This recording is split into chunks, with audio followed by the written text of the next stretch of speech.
In the fall of 1998, an entire village in northern Appalachia ceased to exist.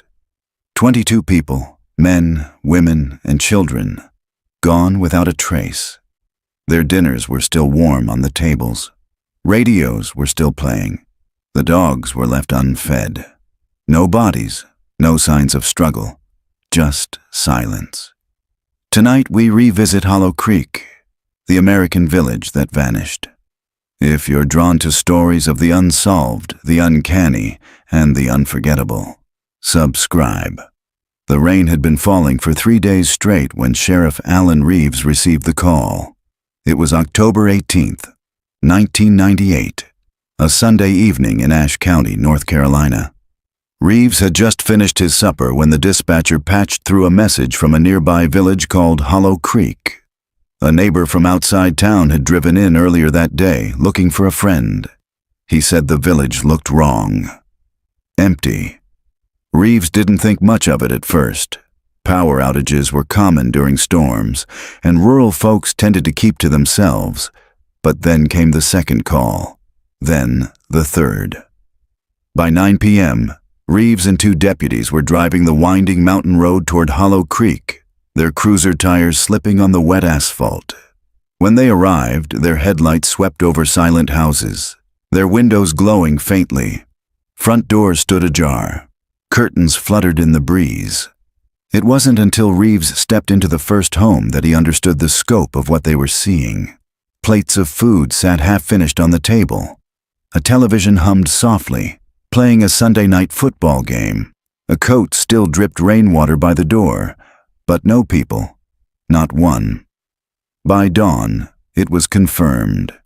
Every single one of Hollow Creek's 22 residents had vanished, and nothing would ever be the same again. The investigation began before the sun had burned the mist off the hollows. Sheriff Reeves stood on the main street of Hollow Creek, staring at the pale outlines of mountains beyond. His deputies moved like uncertain shadows between houses, their flashlights cutting through fog. He lit a cigarette with trembling fingers, not because he needed one, but because silence demanded it. He would later recall that morning as the loudest quiet he had ever heard. The houses stood like open mouths, waiting to tell their stories. Reeves chose the McClary residence first.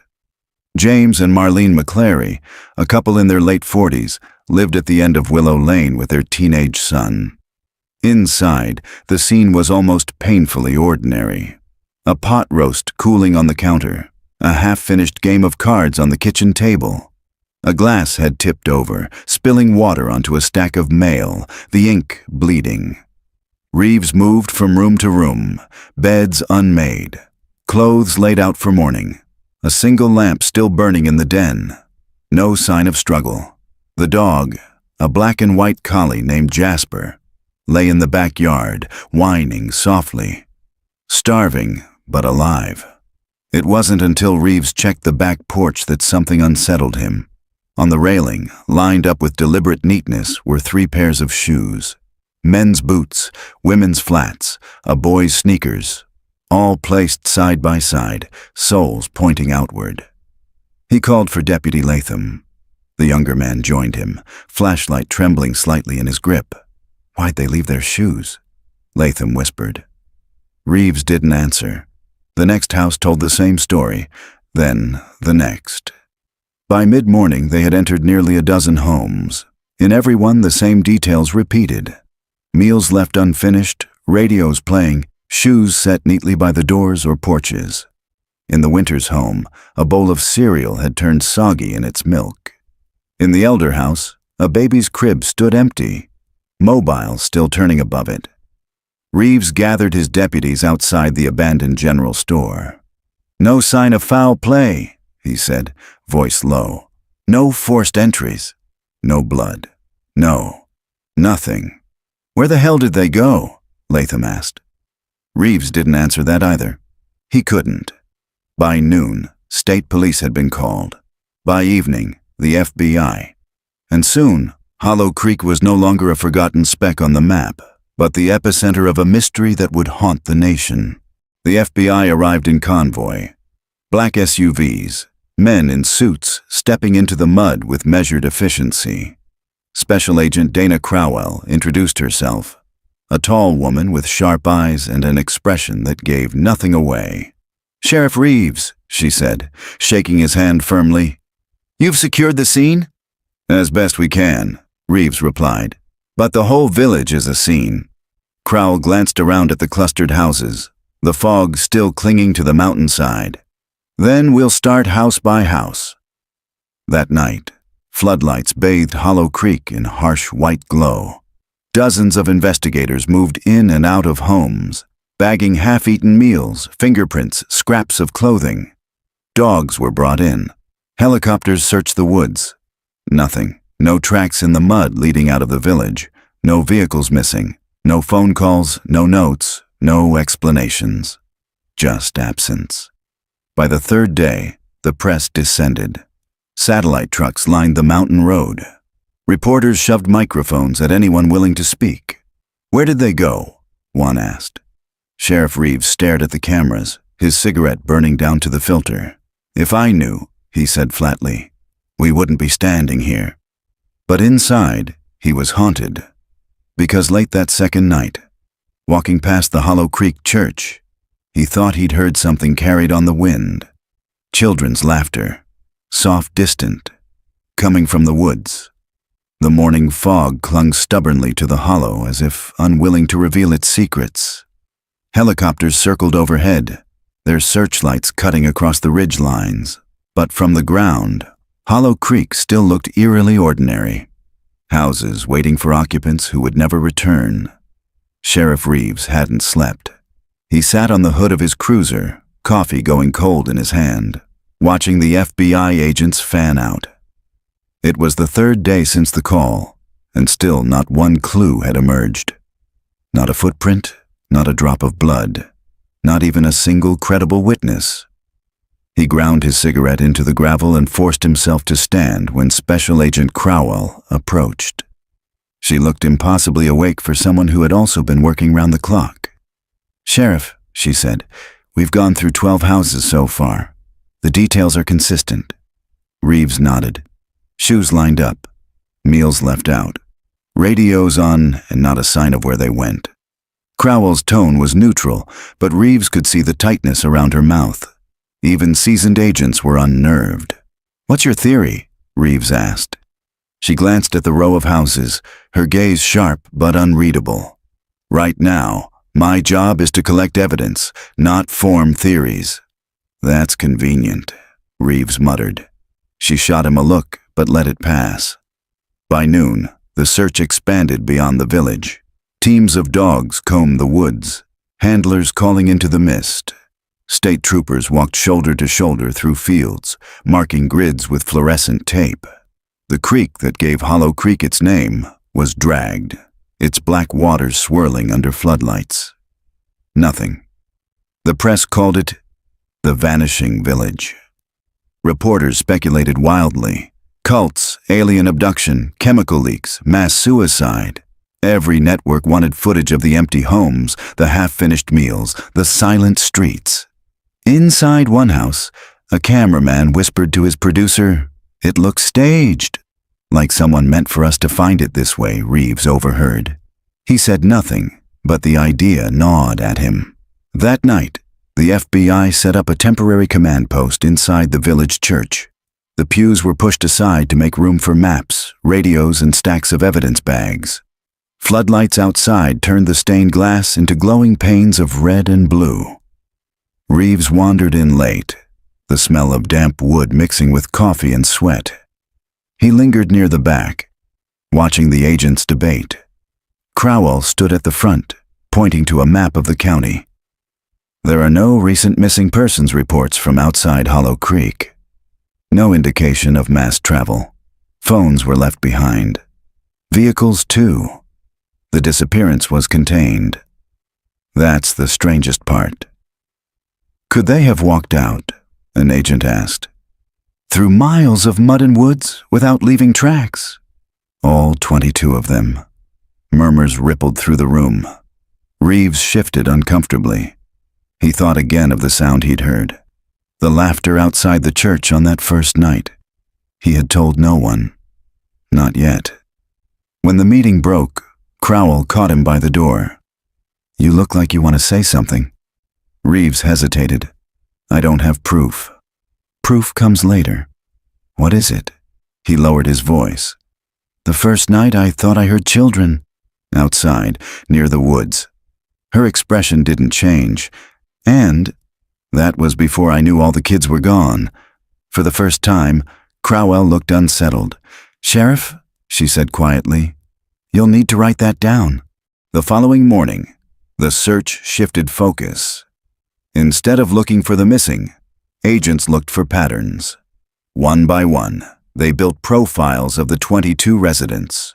Farmers, teachers, shopkeepers, children. Nothing to connect them except geography. No criminal records, no debts, no history of violence. But Reeves knew better than to believe in ordinary. In small towns, secrets were buried deep. And Hollow Creek had been burying things for a long time. At dusk, he drove the back road toward Miller's Hill, where an old neighbor lived outside the village proper. Samuel Raines was in his 70s, wiry with a tobacco-stained beard. He leaned on his porch rail as Reeves pulled up.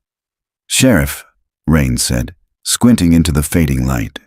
"I was wondering when you'd come." Reeves climbed the steps. "You called in that first night." "Had to," Raines said. "Went down to see my cousin, and the place was empty." "I knew it weren't right." "You seen anything unusual before that? Strange folks coming through, lights at night?" Raines spat tobacco juice into a can. "Nothing I ain't seen before, but..." He paused. "There's always been talk." "About Hollow Creek." "What kind of talk?" Raines shifted uncomfortably. "Old stories. Folks disappearing in them woods long before the village was built. My granddaddy used to say Hollow Creek was cursed ground. That's why people kept their houses tight to the road, away from the trees." Reeves frowned. "And you believe that?" "I believe 22 people vanished without a damn trace," Raines said, voice hard. "And you won't find them unless you ask the right questions." "What questions?" Raines leaned closer, his eyes pale in the dusk. "Ask what Hollow Creek was hiding. Ask who wanted it kept quiet." The wind shifted, carrying the sound of leaves rustling in the dark woods beyond. Reeves turned his head, scanning the tree line. For a moment, he thought he saw movement, a pale flicker between the trunks. But when he blinked, it was gone. When he looked back, Raines had gone inside, leaving Reeves alone on the porch with the echo of his words. Driving back, Reeves gripped the wheel tight. He had spent his career laughing off talk of curses and ghost stories. But Hollow Creek was testing him in ways he hadn't imagined. Back in town, floodlights burned against the fog. FBI agents moved in and out of houses like restless ghosts. And somewhere in the woods beyond the village, a sound carried faintly on the wind. Children's laughter. Again. Reeves stopped in his tracks. His heart hammered. This time, he wasn't the only one who heard it. 2 deputies near the tape froze, their flashlights trembling. One whispered, "Sheriff, tell me you hear that too." Reeves swallowed hard. He nodded once. The sound faded, swallowed by the trees. For the first time since Hollow Creek vanished, Reeves felt certain of one thing. They weren't just searching for missing people. Something was watching them. The command post buzzed like a hive the next morning. Maps spread across folding tables, red pins marking each home. Photographs of the missing were taped to a corkboard. Faces staring blankly out, their smiles frozen in time. Agent Crowell stood at the center, giving orders. She had that sharp tone Reeves recognized, the voice of someone trying to anchor chaos with structure. "Every item bagged and cataloged by 1800 hours," she said. "I don't care if it's a spoon or a sock. If it's out of place, it gets logged." Agents moved briskly, carrying stacks of evidence bags. A few reporters tried to peek through the church windows before state troopers chased them off. Reeves lingered near the back, rubbing the stiffness from his neck. He had been in law enforcement for 25 years. He had seen drownings, car wrecks, suicides, the messy ends of ordinary lives. But he had never seen a case where nothing made sense. Crowell noticed him and beckoned. "Sheriff, walk with me." They stepped outside. The mist had thinned, revealing the ridges beyond. The houses looked deceptively peaceful in daylight, their windows bright, porches tidy. "We found something in the elder house," Crowell said. Reeves raised an eyebrow. "Go on." She handed him a sealed evidence bag. Inside lay a child's drawing, crayon on yellow paper. It showed a row of stick figures holding hands, standing at the edge of a forest. Above them, in jagged black strokes, loomed a taller figure with no face. The hairs on Reeves's arms prickled. "Which kid drew this?" "Belonged to the elder boy, age 7. His mother kept his schoolwork in a box under the bed. This one was set apart. Different paper, different style. We think it was drawn recently." Reeves studied the faceless figure. The proportions were wrong, too tall, arms too long. "And nobody mentioned this before?" Crowell's expression hardened. It wasn't in the initial household inventory. Somebody put it there, or left it there. Reeves exhaled smoke. "So, either the boy drew something he saw, or someone wanted us to see it." Crowell didn't answer. She didn't have to. By noon, forensic teams had processed most of the homes. They found fingerprints, all belonging to residents. DNA samples, hair, skin flakes, confirmed the families had lived there until the night they disappeared. But nothing foreign. No unknown prints, no outsiders. It was as if Hollow Creek had swallowed itself whole. Deputy Latham joined Reeves on the street, face pale. "Sheriff, you ought to see this." They walked to the Winters home. Inside, an evidence tech pointed to the dining room wall. Beneath the wallpaper, faint markings had been carved into the plaster. Reeves leaned close. Words, scratched with something sharp. "We fed him." Crowell appeared beside him, lips pressed tight. "We'll get it analyzed." Reeves stared at the words until his vision blurred. Fed him. The house was empty, the table still set for dinner. And someone had written a message that sounded like ritual, not accident. "Who the hell is him?" Reeves asked. Nobody answered. That evening, the FBI brought in families of the missing to interview. The small community hall outside town filled with anxious relatives, parents, siblings, cousins. Their voices echoed off the wood-paneled walls, a mix of anger and grief. Reeves sat in on the sessions. One by one, families recounted the last phone calls, the last visits. None described fear, none reported conflict. "They were normal," said one woman, wringing her hands. "James called me about fixing his roof. Nothing unusual. My sister was planning the school fundraiser," said another. "She had lists written out." People don't just walk away from that. Crowell asked careful questions, her tone steady. "Any unusual visitors in town? Outsiders?" Heads shook. No strangers, no travelers. Hollow Creek had been insular. That was part of its identity. Reeves noted the patterns. Everyone agreed on one thing. The villagers had been preparing for an ordinary week. And then, they were gone. After the sessions, Reeves drove back through Hollow Creek alone. Night pressed heavy over the hills. The floodlights had been dimmed, the FBI working skeleton crews. The houses glowed faintly, windows catching moonlight. He parked by the church and sat in silence. His father had always said the mountains held secrets older than people.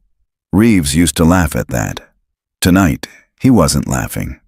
He stepped out, gravel crunching under his boots, and walked toward the woods. The trees loomed black and still. Halfway down the slope, he froze. A figure stood between the trees, tall, motionless, watching. Reeves's breath caught. He reached for his flashlight, snapped it on. The beam hit only branches. No figure. He stood for a long moment, heart hammering before turning back.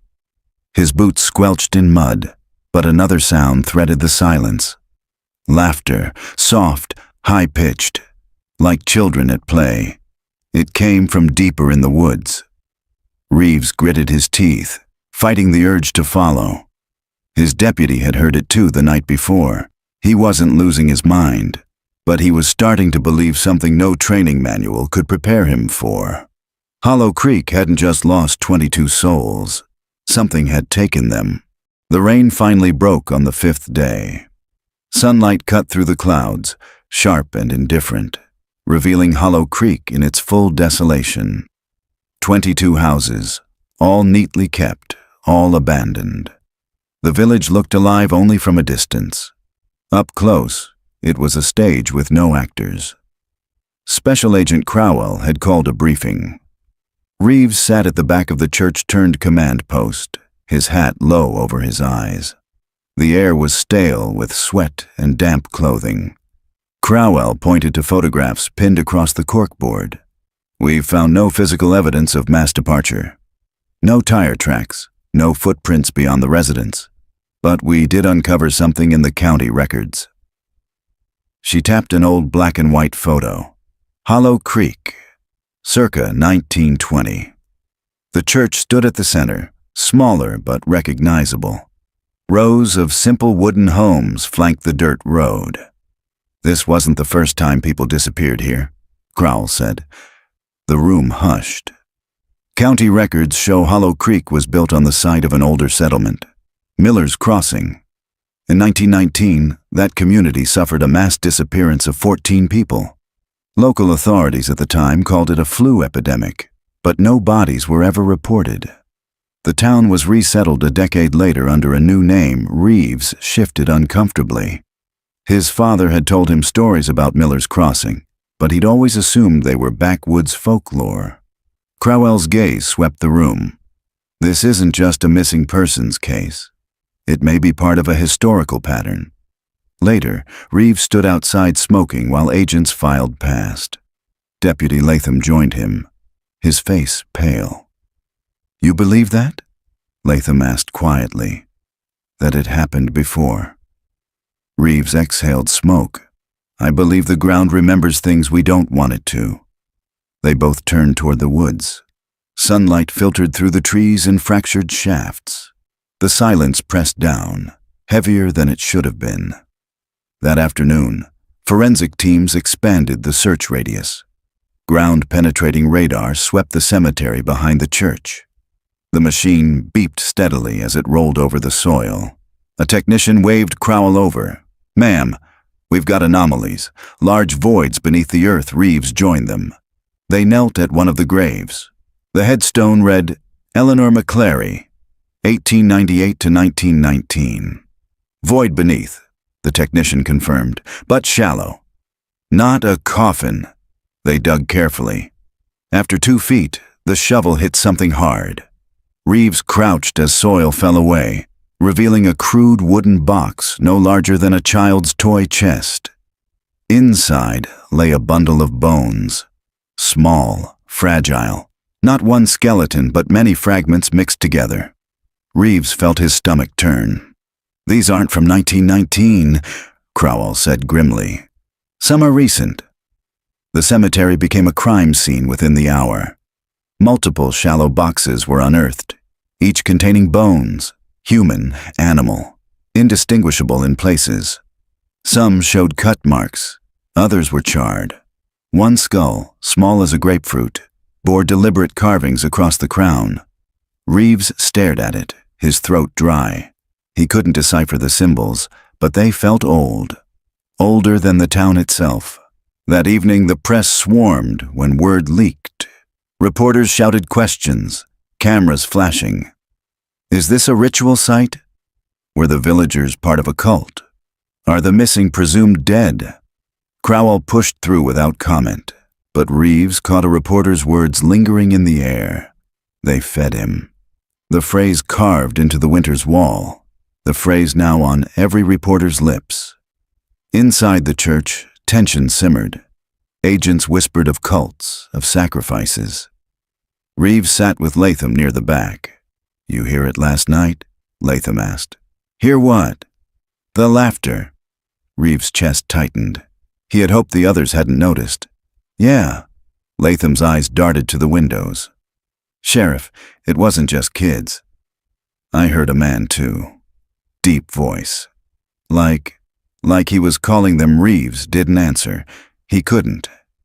Because last night, lying awake in his office, he thought he'd heard the same thing. Children laughing, yes, but woven through it a voice, low and commanding, speaking words he couldn't understand. Just after midnight, a scream shattered the uneasy calm. Reeves bolted upright and ran outside with his deputies. One of the FBI agents was stumbling out of the Winters house, eyes wide, flashlight shaking in his hand. "What happened?" Crowell demanded. The agent's face was white. I saw someone inside, a man standing in the hallway. They swept the house with floodlights. Every room empty. Dust settled in the beams. "You sure it wasn't another agent?" Crowell pressed. The young man shook his head violently. "He was tall. Too tall. His face was—" He broke off, trembling. "I don't want to say." Crowell dismissed him to rest, but Reeves caught the way the other agents exchanged glances. The village was working on them, eroding their nerves. Back inside, Reeves sat alone in the Winters dining room, staring at the words carved beneath the wallpaper. "We fed him." His cigarette ash trembled. What if the villagers hadn't been taken? What if they'd gone willingly? The Hollow Creek courthouse hadn't been used in years. Dust coated the floor like snowdrifts. Shelves sagged under the weight of decaying ledgers and brittle maps. The county clerk had unlocked the doors reluctantly, muttering that nothing useful would be inside. Crowell wasn't convinced. She moved through the dim records room with measured steps, flashlight beam dancing across boxes. Reeves followed, though every part of him wanted to be back outside. "This is where it starts," Crowell said.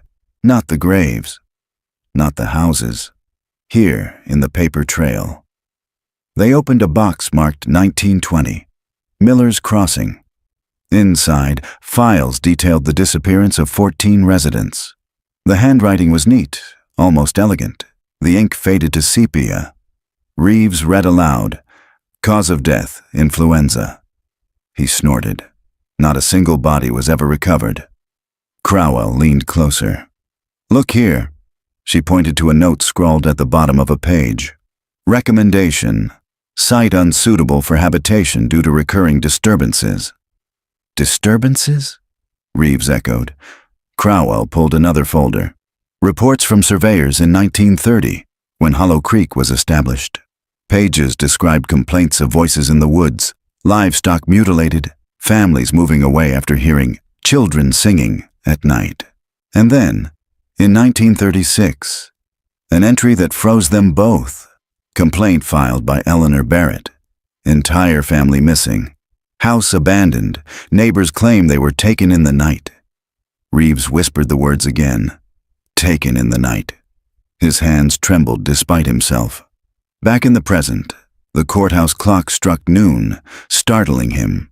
He realized he'd been standing in the same place for nearly an hour, staring at the pages. Crowell stacked documents methodically. "We need to scan these. This is bigger than a cold case." "This looks generational." Reeves tried to focus, but a noise tugged at him. A faint tapping, rhythmic, from the far wall of the records room.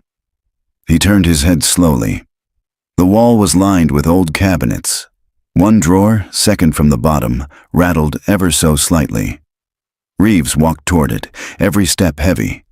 He pulled the drawer open. Empty. But the tapping didn't stop. It came now from behind the cabinet, deeper in the wall. "Sheriff?" Crowell's voice was sharp, pulling him back. The tapping ceased instantly, like it had been listening. Reeves forced a nod. Nothing. Rats. Maybe Crowell eyed him carefully, then went back to her files. Reeves kept his back to the wall for the rest of the search. That night, the command post buzzed with grim energy. Agents scanned the old records, piecing together a timeline of disappearances stretching back a century. Every 20 to 30 years, one of them reported, there's a cluster. Families vanish, livestock vanish, then silence until the next cycle. Crowell drew a line across the whiteboard. We're not just investigating a crime scene, we're looking at a pattern. The disappearances in Hollow Creek are ritualized. A heavy silence filled the room. Reeves lit a cigarette, though he hadn't smoked inside since the FBI arrived. He felt eyes on him, not from the agents, but from the shadows beyond the windows. When he exhaled, the smoke seemed to linger longer than it should, curling into shapes that almost looked like faces. He crushed the cigarette out too quickly, his fingers shaking. Just past midnight, Reeves woke in his office chair, throat dry. The church was silent, but for the ticking of the wall clock. He sat up, uneasy. The air smelled faintly of earth, damp soil, like a graveyard after rain. From the corner of the room came a sound, children whispering. Reeves froze, heart hammering. The whispers grew clearer. A dozen voices overlapping, chanting in a soft, sing-song tone. Feed him, feed him, feed him. Reeves stood abruptly, chair scraping the floor. The whispers stopped. He searched the room, flashlight beam cutting across empty pews, pale walls, the board covered in case files. Nothing. But when he turned back toward his desk, the files had shifted. The top folder lay open, though he hadn't touched it. On the page, in bold black marker that hadn't been there before, was a single phrase: do not resist. Reeves staggered back, breath caught in his throat. He slammed the folder shut, but the words were burned into his mind. By morning, Reeves told no one. Crowell was sharp. She'd see through any excuse. Instead, he walked the perimeter of the village alone, boots crunching on gravel. At the edge of the woods, he stopped. The trees leaned together like conspirators, shadows thick even in daylight. And faintly, almost like the echo of a dream, he thought he heard the laughter again. Reeves whispered to himself, voice hoarse, "What the hell are you feeding?" The forest gave no answer, but he had the distinct, suffocating sense that it was listening. The morning fog rolled off Hollow Creek like a shroud, settling low in the valley. The agents were already in the cemetery when Reeves arrived, their shovels cutting into the damp earth with dull thuds. Crowell stood at the edge of a newly opened grave, her jaw tight. "Another cache," she told him. Reeves leaned over. The pit revealed another crude wooden box. Inside lay bones, human again. This time, arranged carefully in a circle, as though posed. In the center of the circle, wrapped in oilcloth, was a rusted knife. A forensic tech muttered, "That blade's old." Real old Reeves stared at the weapon, a sickness rising in his gut. The handle was carved with symbols, crude spirals and lines. He didn't recognize them, but they seemed familiar in a way that disturbed him. Crowell ordered the evidence bagged, but Reeves's gaze clung to it, unwilling to look away. By afternoon, the agents had unearthed 5 such boxes. Some contained bones, others contained objects. A cracked porcelain doll's head, a bird's skull wrapped in string, a child's shoe with nails driven through the sole. Each discovery turned the mood darker. The younger agents whispered. Latham wouldn't stop crossing himself. Reeves tried to stay steady, but every item felt like a message, a warning left behind by people who knew what was coming. When he closed his eyes, he could almost hear them whispering beneath the soil. That night, Reeves didn't sleep. He sat in his office with the knife from the morning sealed in an evidence bag on the desk. The carvings seemed to pulse in the lamplight, lines shifting when he wasn't looking. He opened a bottle of whiskey he'd sworn off years ago and drank until his hands stopped trembling. But the whispers came anyway. "Sheriff." The voice was low, drawn out, almost mocking. Reeves froze. The church was empty. yet the voice seemed to seep from the walls themselves. "Sheriff? Don't resist." Reeves gripped the whiskey bottle like a weapon. "Who's there?" The silence that followed was worse than an answer. In the early hours, he dreamed. He stood in the village square, the houses alive with light. Shadows moved inside, men, women, children. Laughter drifted on the air. Then, one by one, the lights snuffed out. The doors opened. The villagers walked silently into the street, all 22 of them. Their eyes glowed faintly, pale as milk. At the front was a man Reeves recognized instantly. Thomas Winters, the carpenter. Winters raised a finger and pointed at Reeves. The voices of the villagers rose together, chanting in perfect unison, "Feed him! Feed him! Feed him!"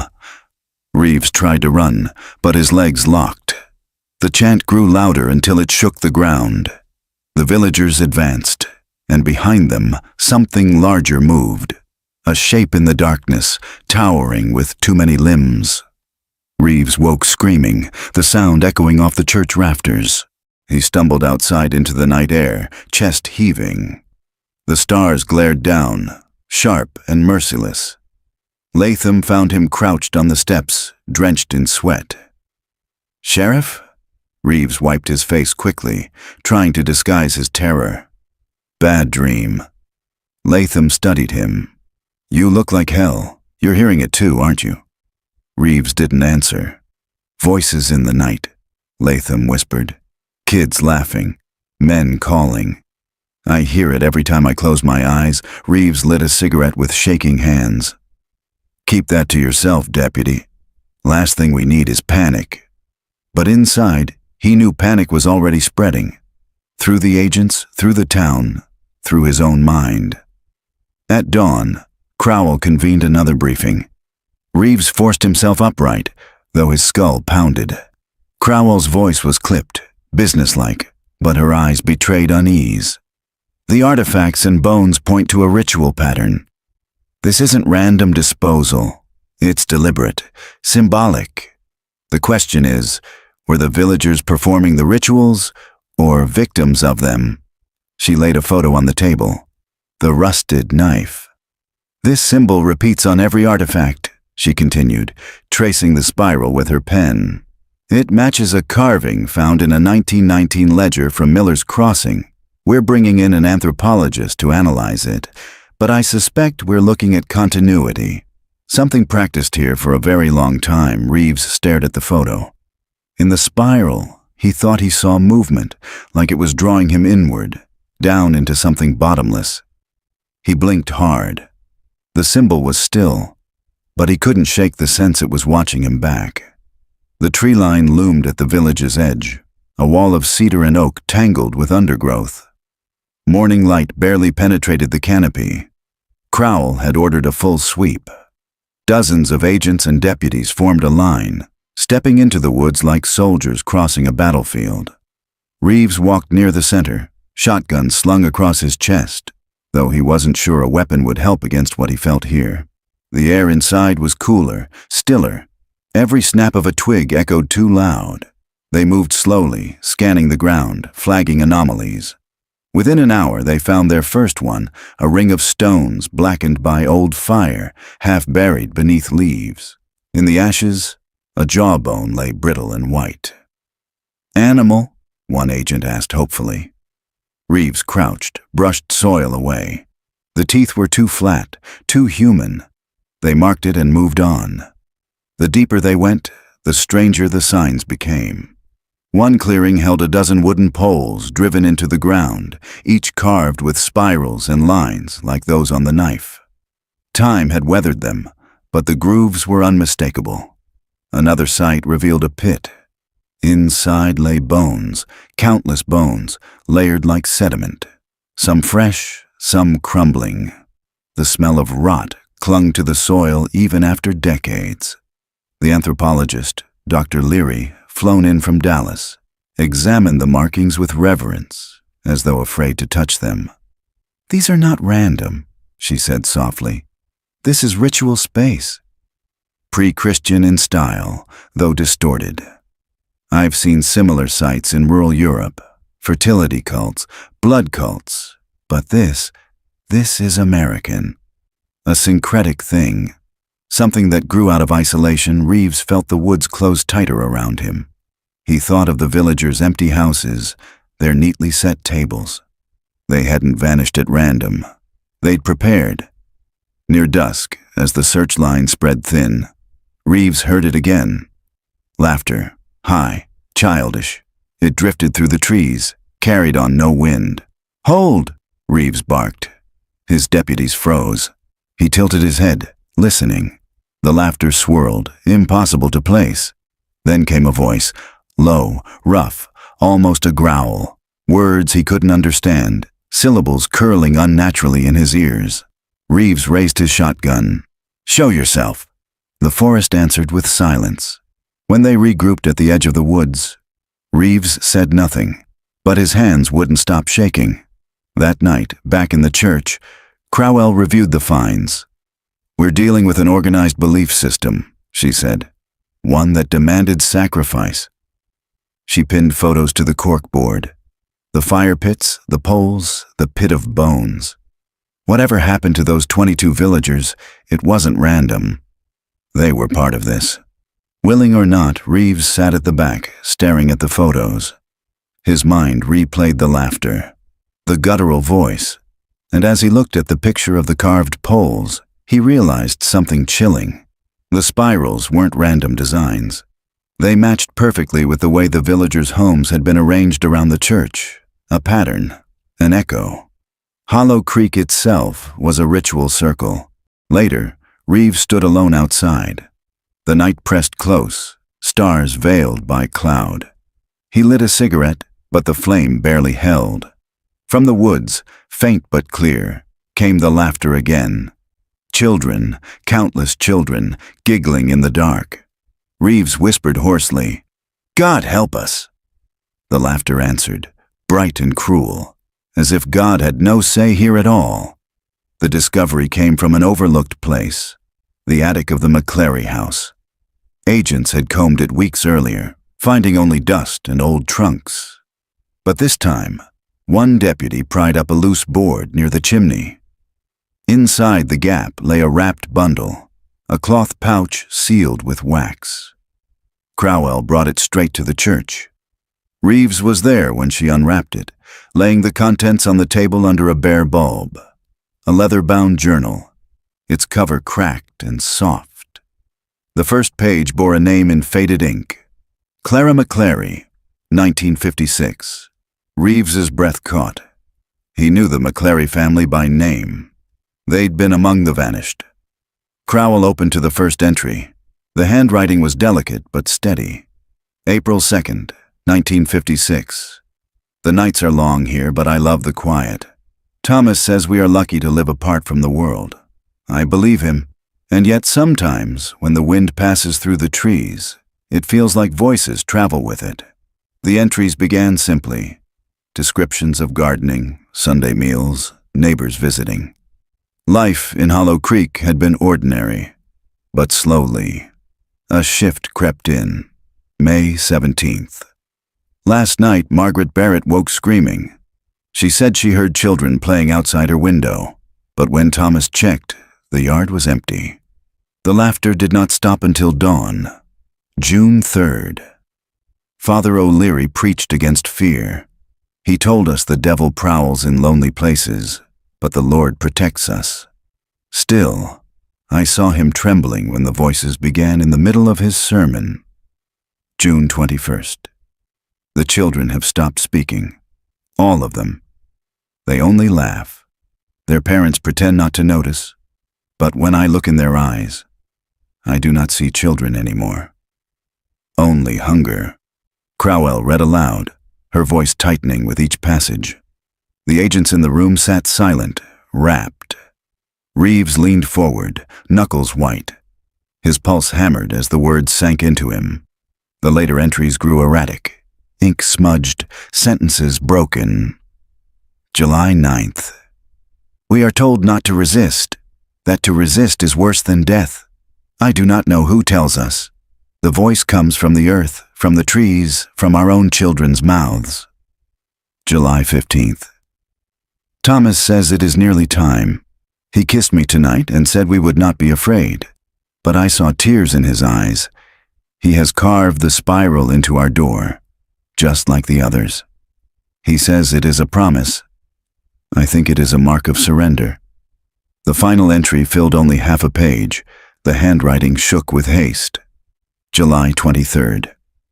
They came to every door. They said it is tonight. The children led the way, holding hands, singing. My neighbors followed. Thomas followed. I do not want to go, but I cannot stay. The spiral burns in my eyes even when I close them. It is beautiful. It is terrible. If I do not write again, know that we fed him. Know that we had no choice. The ink trailed off into a smear. Crowell closed the journal slowly. The silence in the church was suffocating.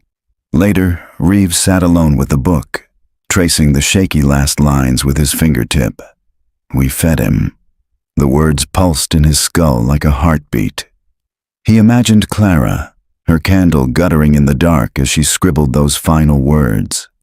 Did she walk willingly into the woods that night? Or was she dragged, laughing against her will? Reeves shut the journal, but he felt no relief. Only dread. Because he knew now, the villagers hadn't vanished. They had given themselves. And whatever had taken them was still waiting. The storm broke at dawn. Rain hammered the village, turning paths into rivers of mud. Reeves had just finished his second cup of bitter coffee when a shout came from the cemetery. An agent sprinted into the church, boots dripping. "Sheriff! Agent Crowell! You need to see this." They followed him out into the downpour. The graveyard looked like a battlefield. Soil torn, pits yawning open where forensic crews had dug. One of the pits had collapsed in the night, revealing a hollow beneath. Crowell peered into the darkness. "A void," she murmured. The ground-penetrating radar hadn't picked it up. Whatever was down there had been waiting, hidden beneath their feet all along. They rigged floodlights and descended a ladder into the opening. The chamber was larger than Reeves expected. 30 feet across with walls of packed clay. Symbols were carved into the earth itself, spirals upon spirals, interlocking in maddening patterns.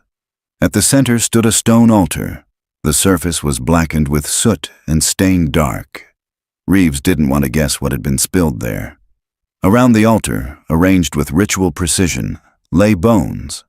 Not scattered, not random, posed.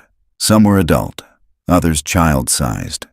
Crowell's face was set, but Reeves saw her hand tighten on the railing. "This isn't just a burial," she said softly. "This is worship." Dr. Leary, the anthropologist, moved reverently around the chamber, her gloved hands tracing the spirals. "These markings," she whispered, "they're older than the village. Older than Miller's Crossing. I've seen similar designs in petroglyphs thousands of years old. Whoever settled here, they tapped into something ancient. Or it tapped into them." Reeves felt sweat on his back, despite the chill air. The spiral carved into the wall behind the altar drew his eyes. It seemed to move, to pull him inward. He blinked hard. It was just dirt, just a carving. And yet his breath came shallow, as though something vast and unseen pressed close. They collected samples, photographed every surface. But the deeper the team worked, the heavier the air became. Agents muttered of headaches, of nausea. One vomited in the corner. Reeves stood guard at the ladder, fighting the urge to climb out and never return. That was when the generator cut out. The floodlights died, plunging the chamber into blackness. For a heartbeat there was silence. Then, faint but unmistakable, came the sound of children laughing. High, gleeful, echoing in the dark. Reeves fumbled for his flashlight, beams slicing across the chamber.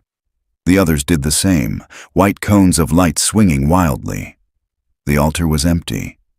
The walls were still, but the laughter had come from inside the chamber, Crowell barked, "Everyone out!"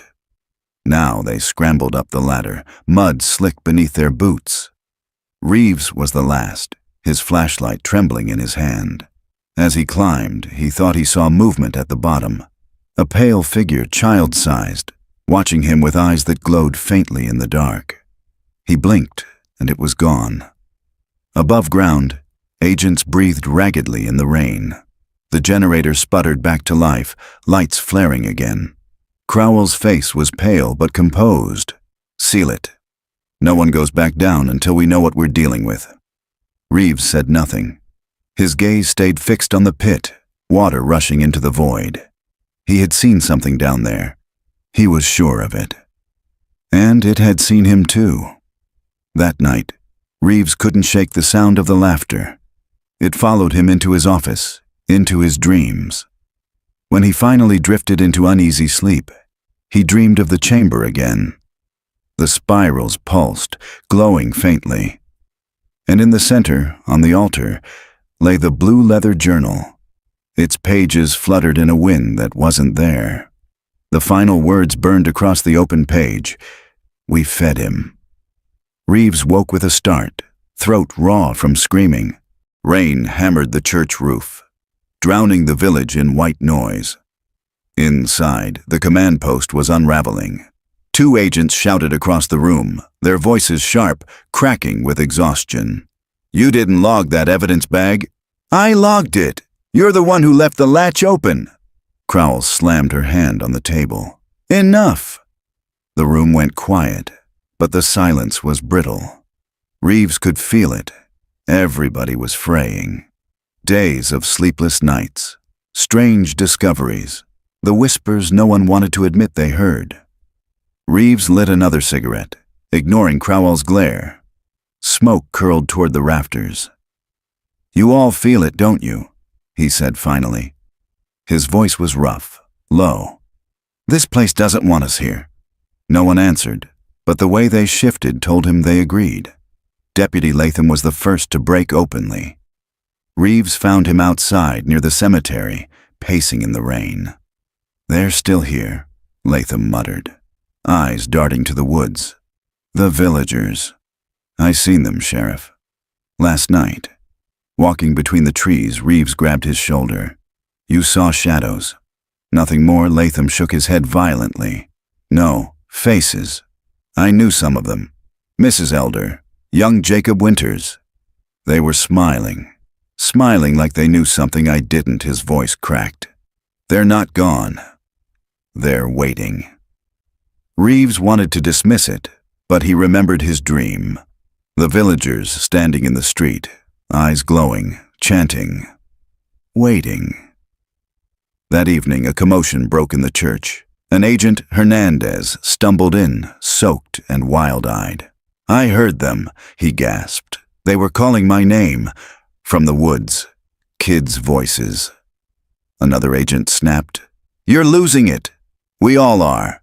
Hernandez drew his pistol, waving it at the corners of the room. "They're out there. You don't hear them? They're out there laughing at us." Crowell moved slowly, hands raised. "Put the weapon down, Agent." But his hand shook violently, finger taut on the trigger. Reeves stepped forward. His voice was steady, though his heart hammered. "Hernandez, look at me. If they're calling you, then don't give them what they want. Don't feed it." The words slipped out before he realized he'd spoken them. Hernandez froze, his gaze locking on Reeves. Slowly, trembling, he lowered the gun. Crowell seized it, jaw tight. The church fell into stunned silence. Later, Crowell cornered Reeves outside. Rain slicked her hair, her eyes hard. "What did you mean by that?" Reeves hesitated. "What?" "Don't feed it." "You said it like you knew what was happening here." Reeves exhaled smoke, buying time. "It's in the journals, in the carvings. We fed him. That's all we've got to go on." Crowell studied him for a long moment. "You're not telling me everything." Reeves met her gaze, but his silence betrayed him. That night, Reeves walked alone through the village. The rain had eased, but mist clung low, swirling around his boots. He passed the Winters house. Its windows were dark, but for an instant he swore he saw a face in the glass.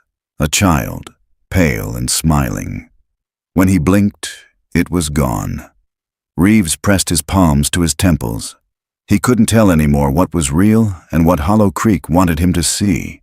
But one thought clawed at him relentlessly. If the villagers had been taken, maybe they weren't dead. Maybe they were still here, watching.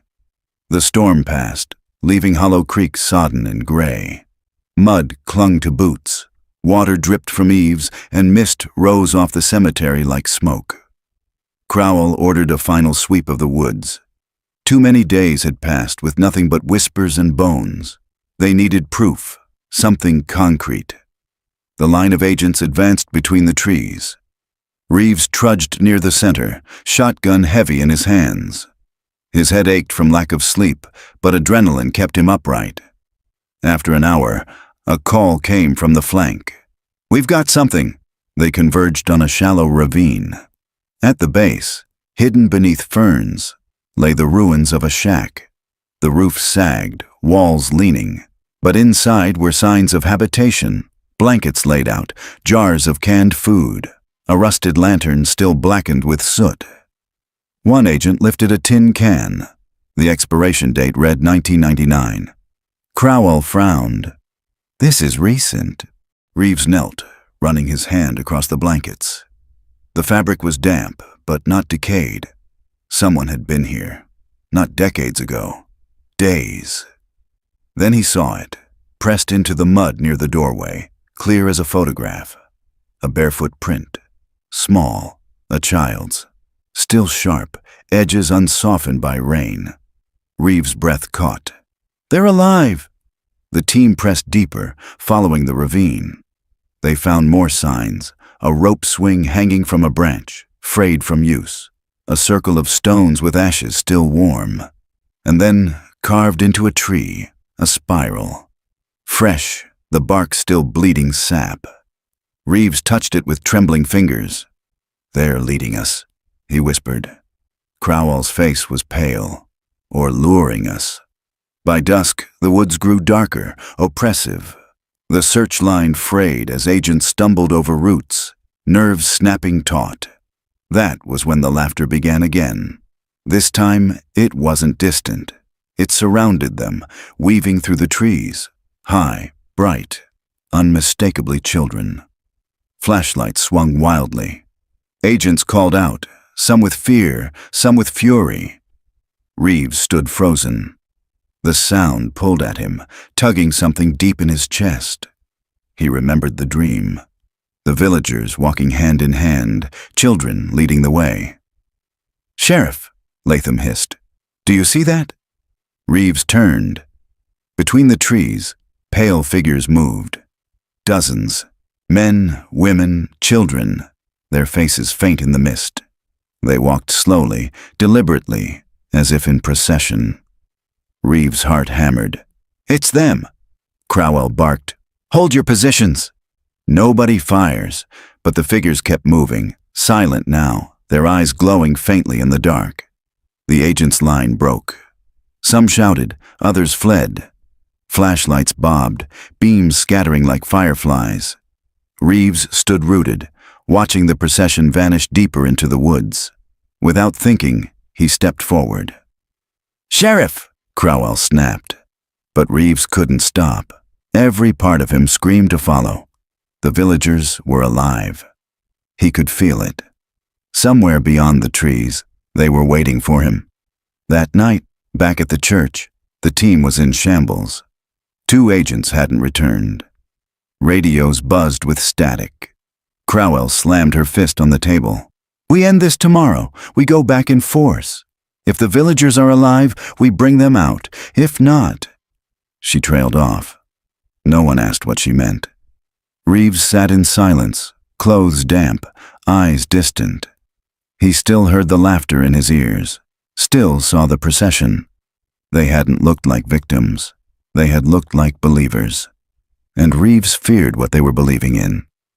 They entered the woods at dawn. Crowell led the way, her face set, flanked by what remained of the FBI team. Floodlights rigged to generators cut through the mist, casting the trees in stark shadows. Shotguns and rifles gleamed wet with dew. Reeves moved among them, silent, his every step heavy with inevitability. He knew where they were going. The villagers had shown him in dreams, in whispers, in glimpses at the edge of the dark, toward the chamber, toward the heart. The path wound deeper than before, through gullies and over ridges where the mist clung thickest. The further they went, the quieter the forest became, until even the birds refused to sing. And then, faint at first, came the laughter. Children, dozens of them, sweet, bright, unnatural. The agents froze, weapons trembling. "Stay together," Crowell barked, but her voice was thin against the rising chorus. Figures appeared between the trees, pale, indistinct at first, then sharper. Men, women, children, the 22nd of Hollow Creek. They moved in single file, barefoot, eyes glowing faintly, their mouths curved into smiles too wide, too knowing. Reeves whispered, "It's them." The villagers stopped. As one, they raised their hands and pointed toward the ridge. At its crest, hidden in shadow, loomed the entrance to the chamber. The procession turned and walked slowly toward it, vanishing into the earth. Crowell lifted her hand. "Follow." The team moved as a unit, weapons raised. Reeves climbed with them, mud slick beneath his boots, heart pounding like a drum. At the entrance, torches burned, fresh, though no one had lit them. Their flames threw spirals of light across the walls. The laughter had stopped. Inside, the chamber glowed with fire. The spirals carved into the clay walls pulsed as though alive, their lines shifting in the flicker. And at the center, upon the altar, the villagers stood in a circle. Their faces were serene. Clara McClary, the woman who had written the journal, stepped forward. Her eyes shone white. "You should not have come," she said, though her lips did not move. The voice filled the chamber, echoing from every wall. Crowell raised her weapon. "Where are the others? What have you done with them?" Clara smiled. "We fed him, and we were remade." The chamber shook. The earth groaned. From the shadows behind the altar, something vast stirred. A shape unfolded, too large for the space, limbs bending wrong, body half seen. Its presence pressed against their minds like a weight, forcing them to their knees. Reeves fought to breathe. His vision swam. The villagers began to chant, "Feed him! Feed him! Feed him!" One agent broke, screaming, firing wildly into the dark. The bullets vanished without sound. Another dropped his weapon and wept, clawing at his own eyes. Crowell shouted orders, but her voice drowned in the chant. Reeves staggered forward, his eyes locked on Clara's. "Why?" he gasped. "Why surrender?" Her smile widened. "Because resistance is worse. Because hunger is endless. Because he was here long before us, and he will be here long after you." The spirals burned on the walls. The chamber filled with heat, with sound, with laughter that was no longer human. Reeves clutched his head, screaming. And then, silence. When Reeves opened his eyes, he was standing alone in the chamber. The villagers were gone. The agents were gone. The altar stood bare.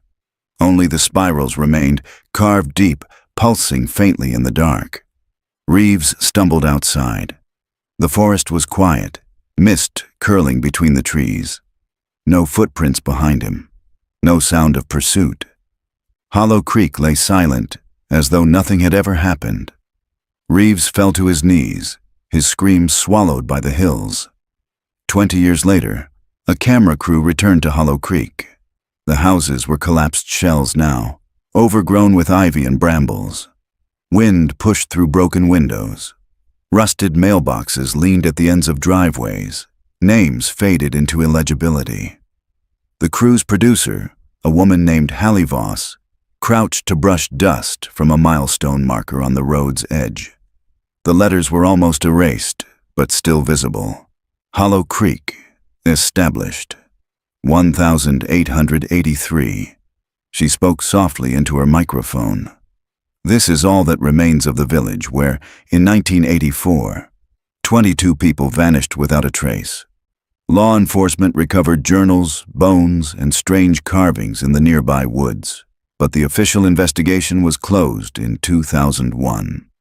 The final report declared Hollow Creek abandoned by choice. Her cameraman whispered, "And Reeves?" She nodded. Detective Michael Reeves was last seen in 2001, entering the forest with federal agents. He never came back. No bodies were ever recovered. Only his notebook surfaced a year later, found in a hollow tree. The last line read, "They are still here." The footage cut to local interviews. A rancher spoke of hearing laughter in the trees at dusk. A hunter described torches flickering where no one lived. A child claimed her grandfather had told her never to follow the spirals in the dirt. Some spoke of government cover-ups, others of cults. A few whispered about something older than the village itself, something buried that had been unearthed, then fed. None could explain the dreams. Whole families described the same visions, children singing in the fog, a red glow pulsing deep in the pines, a man with no face reaching out his hand. The documentary ended at nightfall. The crew gathered on the ridge above the ruins. The forest below was silent.